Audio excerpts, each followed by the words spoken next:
back to your online psychology class, and today we will discuss stress management techniques. Okay, as you know very well that stress is a silent killer.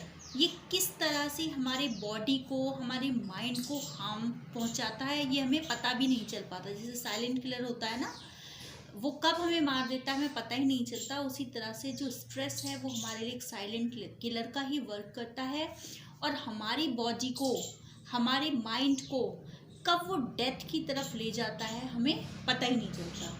It is estimated to play a significant role in physical illness and disease. बहुत सारे diseases जो हैं हमारे stress की वजह से होते हैं. जैसे आपका हाइपरटेंशन हो गया, हार्ट डिसीज़ हो गया, अल्सर है, डायबिटीज़ है एंड इवन कैंसर. वो भी आपके किससे लिंक्ड हैं? आपके ये सारी जो फिजिकल डिसीजेज हैं वो किससे रिलेटेड हैं? आपकी स्ट्रेस से. ओके, अब आप देखिए कि ये कॉमन डिसीजेज माने जा रहे हैं आजकल. जो कैंसर है ये भी कॉमन हो गया है, अल्सर है, डायबिटीज़ है, छोटे छोटे बच्चों को भी डायबिटीज़ हो रहा है.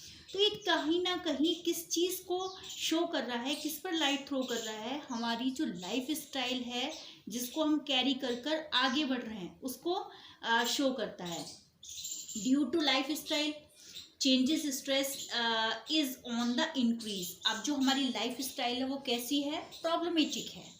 हम एक हजल बजल वाली लाइफ को जी रहे हैं. हमें पता ही नहीं है कि किस दिशा की तरफ हम किस डायरेक्शन में भाग रहे हैं और क्यों भाग रहे हैं. बस भागना भागना भागना. तो वो जो आपका भागना है, जो आपकी रनिंग है, वो किसको जनरेट कर रही है? आपकी स्ट्रेस को. ओके, अब इन सब चीज़ों को रिड्यूस करने के लिए जो स्ट्रेस आ गया है जिसकी वजह से इतनी सारी ये बीमारियां हो रही हैं आपकी, तो इन सब चीज़ों को रिड्यूस करने के लिए आजकल क्या किया जा रहा है? स्कूल्स में, अदर इंस्टीट्यूशंस में, ऑफिसेज में, कम्युनिटीज़ में, इन सब में किस चीज़ का ध्यान दिया जा रहा है कि किस तरह से इस स्ट्रेस को मैनेज किया जाए, इस स्ट्रेस को अपनी लाइफ से हम हटा दें. तो वहाँ पर कुछ ऐसी स्ट्रेटजीज अपनाई जाती हैं, कुछ ऐसी टेक्निक्स अपनाई जाती हैं जिसके थ्रू हम स्ट्रेस को ईज़िली हैंडल करना सीख जाते हैं. So the first technique is relaxation technique. What is relaxation technique? Relaxation technique, it is an active skill that reduces symptoms of stress and decreases the incidence of illness such as high blood pressure and heart disease. ये जो आपकी relaxation technique है वो एक ऐसा active skill है जो किसको कम करता है? आपके सिम्टम्स ऑफ स्ट्रेस. जो आपके सिम्टम्स हैं स्ट्रेस के उनको कम करता है. And decreases the incidence of illness. और किसको कम करता है? ये डिक्रीज करता है आपकी जो इलनेस है उसकी जो पॉसिबिलिटी है होने की उसको भी कम करता है. Such as high blood pressure and heart disease. जैसे कि आपके हाई ब्लड प्रेशर हो गए, हार्ट डिसीज़ हो गए, तो ये सब क्या है? ये स्ट्रेस से जनरेट होने वाले, मोस्टली स्ट्रेस से जनरेट होते हैं ये जो डिसीज़ हैं. तो ये जो हमारी रिलैक्सेशन टेक्निक है वो क्या करती है? स्ट्रेस को कम करती है और एज द रिज़ल्ट क्या होता है? आपका जो हाई ब्लड प्रेशर है वो भी नहीं होता और हार्ट डिसीज़ है उसमें भी कुछ ना कुछ कमी आती है. ओके, हम अपने मसल्स को इसमें क्या करते हैं? जो रिलैक्सेशन टेक्निक है कि अपने मसल्स को हम टाइटली कॉन्ट्रैक्ट करते हैं, खिंचाव करते हैं. उसके बाद क्या करते हैं? फिर रिलैक्स करते हैं. उसके बाद हम दोबारा से क्या करते हैं? Contract, after that relax. बार बार हम इसी प्रोसीजर को करते हैं. पहले कॉन्ट्रैक्ट करते हैं, फिर रिलैक्स करते हैं मसल्स को, फिर कॉन्ट्रैक्ट करते हैं, फिर रिलैक्स करते हैं. यूजुअली जो आपका रिलैक्सेशन है वो कहाँ से स्टार्ट होता है? आपकी बॉडी का जो लोअर पार्ट है वहाँ से स्टार्ट होता है and progresses up to the facial muscles. और उसके बाद प्रोग्रेस में ये किस तरफ चलता है? आपके जो फेशियल मसल्स हैं. तो ये याद रखने वाली बात है कि आपका जो रिलैक्सेशन है वो कहाँ से स्टार्ट होता है? From the lower part of the body. जो आपकी बॉडी का लोअर पार्ट है वहाँ से स्टार्ट हुआ ये रिलैक्सेशन और प्रोग्रेसेस अप के लिए कहाँ जाएगा? ये आपके फेशियल मसल्स की तरफ. In such a way that the whole body is relax. तो इससे क्या होता है कि आपकी जो पूरी बॉडी है वो एक तरह से रिलैक्स वे में आ जाती है। आपकी लोअर पार्ट से स्टार्ट हुई रिलैक्सेशन, उसके बाद आपकी फेशियल मसल्स तक गया, तो इससे क्या हुआ कि हमारी जो पूरी बॉडी है वो रिलैक्स हो जाती है।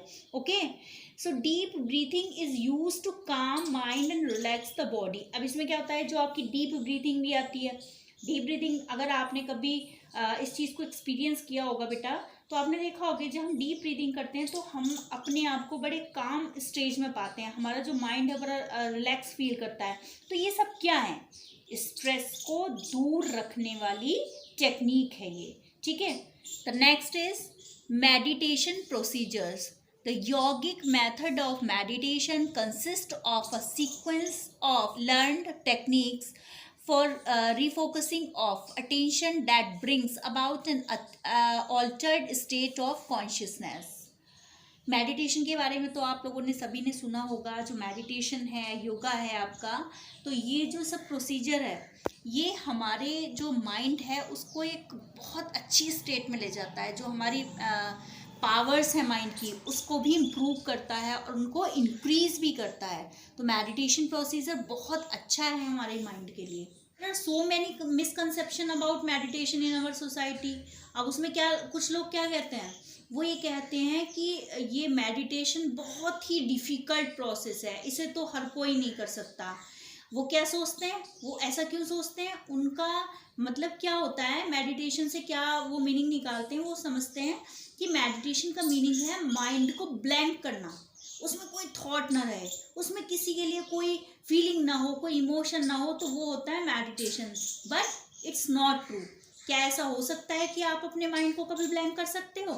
क्या अपने माइंड को आप सारे इमोशंस से, सारे थॉट प्रोसेस उसके ब्लैंक कर दो? ऐसा कभी हो सकता है? It's not possible. ओके, इतनी सारी थॉट प्रोसेस को हमारे माइंड में जो चलती है आप कैसे रिमूव कर सकते हो? Meditation is very easy process.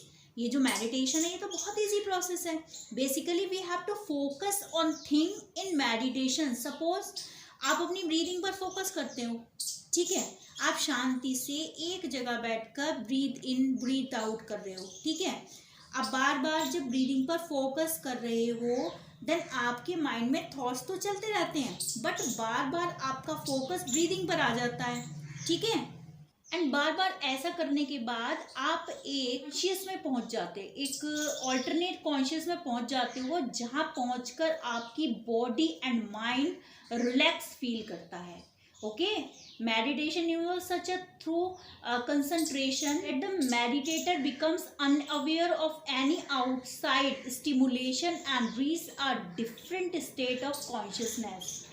Mean meditation वो प्रोसेस है जिसमें हम कंसंट्रेशन के द्वारा एक ऐसी कॉन्शियसनेस में पहुंच जाते हैं जहां पर जो आउटसाइड वाले स्टिमुलेशन हैं वो वहां पर वर्क नहीं करते। जो भी स्टिमुली है वो हमारे माइंड पर कोई इफेक्ट नहीं डाल पाते। Okay, so it's a very helpful technique for reducing the stress.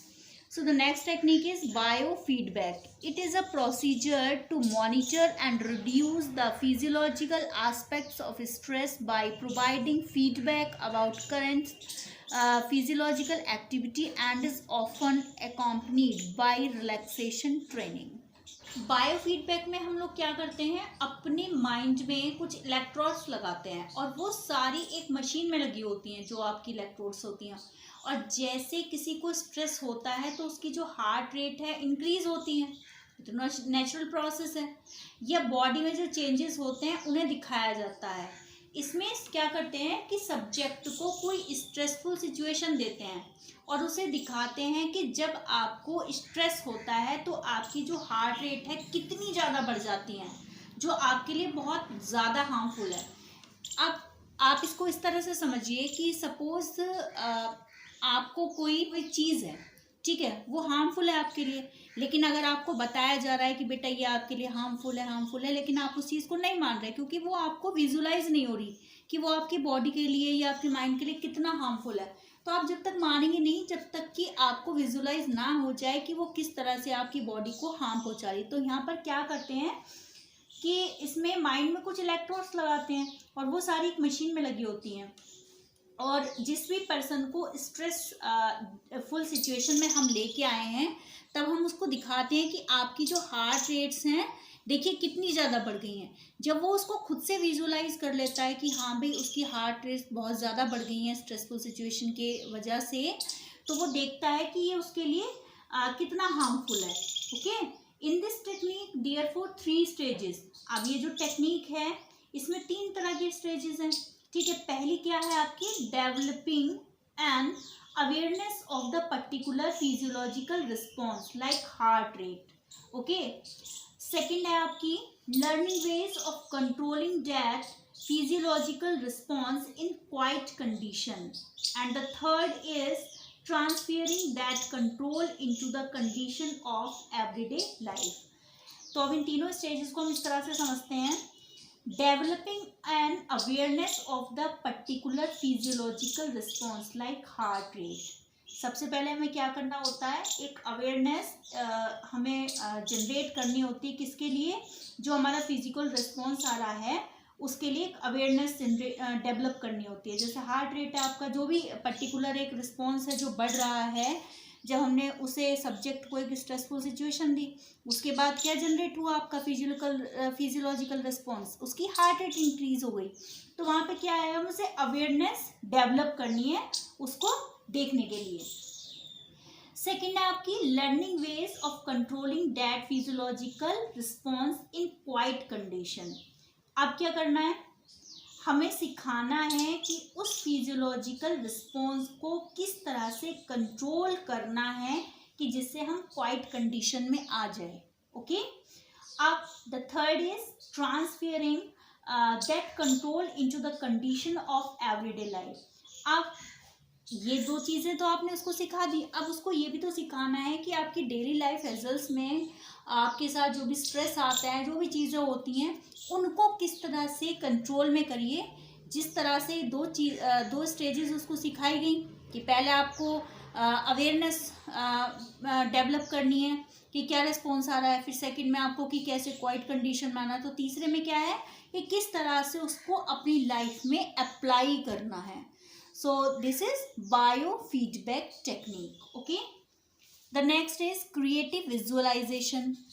It is an effective technique for dealing with stress. Creative visualization is a subjective experience that uses imagery and imagination. ये जो आपकी creative visualization है, in this technique we use imagery और imagination. इसमें हम क्या use करते हैं, कल्पना मीन इमेजिनेशन को यूज करते हैं। मीन आप अपने को इमेजिन करते हो कि आप एक बहुत अच्छी कंडीशन में हो जब भी आप परेशान हो। मीन आपके साथ कुछ प्रॉब्लम आ जाती है, कोई इंसिडेंट ऐसी घट जाती है जहाँ पर आपको बैड फील हो रहा है या फिर आप अनहैप्पी हो, स्ट्रेस जनरेट हो रहा है, तो वहाँ पे आपको अपने मन में ये कल्पना करनी होती है कि सब कुछ ठीक है, ऑल इज़ वेल।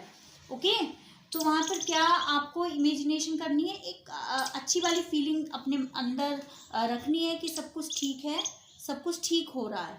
ओके, आप परेशान होने की ज़रूरत नहीं है। किसी से आपका झगड़ा हो गया हो, तब आप उस पर्सन के बारे में क्या करते हो, सोचना छोड़कर किसी ऐसी चीज़ के बारे में सोचना स्टार्ट कर देते हो जिससे आपको रिलैक्स फील हो। इससे क्या होता है, आपकी बॉडी का जो फोकस है वो स्ट्रेस से हटकर एक प्लेजर कंडीशन की तरफ चला जाता है, एक प्लेजर सिचुएशन की तरफ चला जाता है। ऐसा होता है कई बार हमारे सामने कोई प्रॉब्लम आती है, किसी पर्सन को लेकर बड़े निगेटिव थॉट्स हमारे मन में आ रहे हैं क्योंकि उस पर्सन ने जो है कुछ जो है चीज़ें हमारे साथ गलत की हैं, तो वहाँ पे स्ट्रेस जनरेट हो रहा है, तो हम सोचते हैं कि चल छोड़, उसके बारे में सोचना ही छोड़ देते हैं। किसी ऐसे पर्सन के बारे में तब आप सोचना स्टार्ट कर देते हो जो आपके लिए अच्छा हो, पॉजिटिव सोच रखता हो, आपके लिए हेल्पफुल हो। तो वहाँ पे क्या है कि जो आपका जो माइंड है वो एक प्लेजरेबल कंडीशन की तरफ चला जाता है, वहाँ पर स्ट्रेस फिर जनरेट नहीं हो पाता। क्यों ऐसा क्यों होता है, क्योंकि आपकी जो बॉडी है, आपका जो माइंड है, उसका फोकस स्ट्रेस से हटकर एक प्लेजर सिचुएशन में चला गया, और जो आपने बॉडी के फंक्शंस ग्रेजुअली नॉर्मल हो जाते हैं। जैसे आपके उस समय जब आप सोच रहे थे, उस नेगेटिव पर्सन के बारे में सोच रहे थे, तो आपकी हार्ट रेट भी बढ़ रही थी, आपका पल्स रेट भी बढ़ रहा था, सब कुछ गलत हो रहा था आपकी बॉडी के साथ। लेकिन जैसे ही आपने पॉजिटिव सोच वाले पर्सन के बारे में सोचना स्टार्ट करा जो आपके लिए हेल्पफुल हो और हमेशा आपके साथ खड़ा रहता हो, तो वहाँ पे क्या है कि आपकी बॉडी में पॉजिटिव चेंजेस आने शुरू हो जाते हैं और आपकी जो पोजीशन थी बॉडी की वो रिलैक्स मूड में जाने लगती है ग्रेजुअली। ओके, जो बहुत ज़्यादा हाई हो रही थी जैसे आपकी ब्लड प्रेशर है, ये सब चीज़ें वो नॉर्मल वे में आ जाती हैं। Before visualisation one must set on self a realistic goal as it helps build confidence. It is easier to visualize if one's mind is quiet, body relaxed and eyes are closed. This reduces the risk of interference from unwitting thoughts and provides the creative energy needed for turning an imagined scene into reality. It means कि कई बार ऐसा होता है कि अगर बहुत सारी problems हमारे माइंड में आ रही हों, कहीं से हमें कोई रास्ता नहीं दिखाई दे रहा हो, तो हम अपनी आंखों को बंद करके बैठ जाएं, अपने माइंड को रिलैक्स मूड में छोड़ दें, तो क्या होता है विद इन 1 आवर या फिर विद इन सम मिनट्स वो क्या होता है कि हमारा जो माइंड है रिलैक्स मूड में आकर कुछ सोचने लगता है, क्रिएटिव हो जाता है, ज़्यादा क्रिएटिव हो जाता है। ठीक है, और कहीं ना कहीं उस प्रॉब्लम का जो हमें स्ट्रेस दे रही थी, हमारे लिए हार्मफुल बन रही थी, उसका सॉल्यूशन कहीं ना कहीं हमारा माइंड ढूंढ लेता है। तो ये क्रिएटिव विजुअलाइजेशन एक बहुत अच्छी टेक्निक है स्ट्रेस को मैनेज करने के लिए। ये जो आपका क्रिएटिव विजुअलाइजेशन टेक्निक है, इसमें हमें एक चीज़ ध्यान में रखना ज़रूरी है कि जब हम क्रिएटिव विजुअलाइजेशन के लिए अपने माइंड को प्रिपेयर करते हैं तो उस विजुअलाइजेशन से पहले जो हमारा माइंड है वो कैसी कंडीशन में होना चाहिए, क्वाइट कंडीशन में होना चाहिए। क्योंकि अगर वो माइंड हमारा क्वाइट कंडीशन में नहीं है तो वो क्रिएटिविटी वहाँ पर जनरेट नहीं होगी, क्योंकि उसके माइंड में तो बहुत सारी चीज़ें ऑलरेडी चल रही हैं। तो जब ऑलरेडी वहाँ पर आपका निगेटिव थॉट्स भी हो रहे हैं, वहाँ पर बहुत सारी चीज़ें हैं, तो क्या होगा वहाँ पे क्रिएटिव विजुअलाइजेशन की जो प्रोसेस है वो सक्सेसफुली नहीं होगी, जनरेट नहीं होगी। सो इसके लिए सबसे पहले हमें अपने माइंड को प्रिपेयर करना है, उसको निगेटिव थॉट्स से उसको खाली करना है और उसको किस कंडीशन में लेके आना है, एक ऐसी स्टेट में जहाँ पर वो माइंड शांत महसूस करे। ओके, सो अगर हम ऐसा करके फिर क्रिएटिव विजुअलाइजेशन स्टार्ट करते हैं तो जो हमारी क्रिएटिविटी है माइंड की वो ज़्यादा इफ़ेक्टिवली वर्क करेगी। ओके, और हमें प्रोवाइड करेगी एक ऐसी क्रिएटिव एनर्जी जो हमें क्या करेगी, जो हमने इमेजिन किया कि हमारी प्रॉब्लम का सॉल्यूशन निकल आया या कुछ भी चीज़ें हमने अपने लिए पॉजिटिव सोची, उनको क्या है टर्न करने के लिए हमें एनर्जी देगी एक रियलिटी में जाने के लिए। सो क्रिएटिव विजुअलाइजेशन से पहले ये ज़रूरी है कि हमें अपने माइंड को एक ऐसी स्टेट में ले जाना पड़ेगा जहाँ पर वो शांत होकर सोच सके, और जो हमारी बॉडी है वो भी रिलैक्स मोड में होनी चाहिए और जो हमारी आइज़ हैं वो भी क्लोज्ड होनी चाहिए when we use creative visualisation technique.